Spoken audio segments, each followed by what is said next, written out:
ஒரு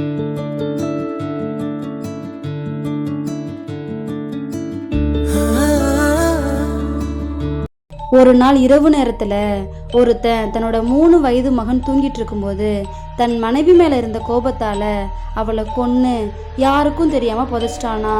மறுநாள் காலையில மகன் எழுந்து அம்மாவை பத்தி கேட்டா என்ன சொல்லி சமாளிக்கிறது அப்படின்னு யோசிச்சுட்டு இருந்தானா. ஆனா மகன் அம்மாவை பத்தி எதுவுமே கேட்கலையா. 2வது நாளாவது ஏதாவது கேட்பான் அப்படின்னு அவரு நினைச்சாராம். ஆனா மகன் எதுவுமே கேட்காம வழக்கம் போல சந்தோஷமா இருந்தானா. 3வது நாள் அவர் மெதுவா மகன் கிட்ட, உனக்கு நம்ம வீட்டில் ஏதாவது மாற்றம் தெரியுதா, என்கிட்ட ஏதாவது கேட்கணும்னா கேளு அப்படின்னு சொன்னாராம். மகன் மெதுவா 3 நாளா அம்மா ஏன்பா உங்க பின்னாடியே நிக்கிறாங்க அப்படின்னு கேட்டானா. ஒரு நாள் 5 பெண்கள் ஊருக்குள்ள இருக்கிற வயல்வெளியை சுத்தி பார்க்க போனாங்களாம். பசுமையா இருக்கிற வயல்வெளியை பார்த்து ரசிச்சிட்டு இருந்தாங்களாம்.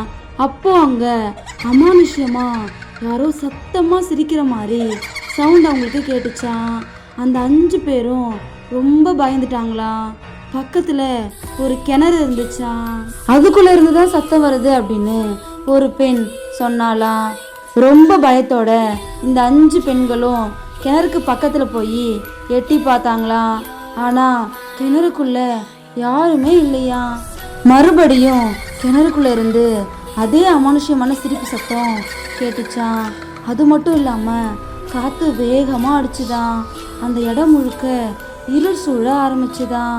உடனே இந்த 5 பேரும் பயத்துல சத்தம் போட்டுக்கிட்டு அங்கிருந்து வேகமா வீட்டை நோக்கி ஓட ஆரம்பிச்சாங்களாம்.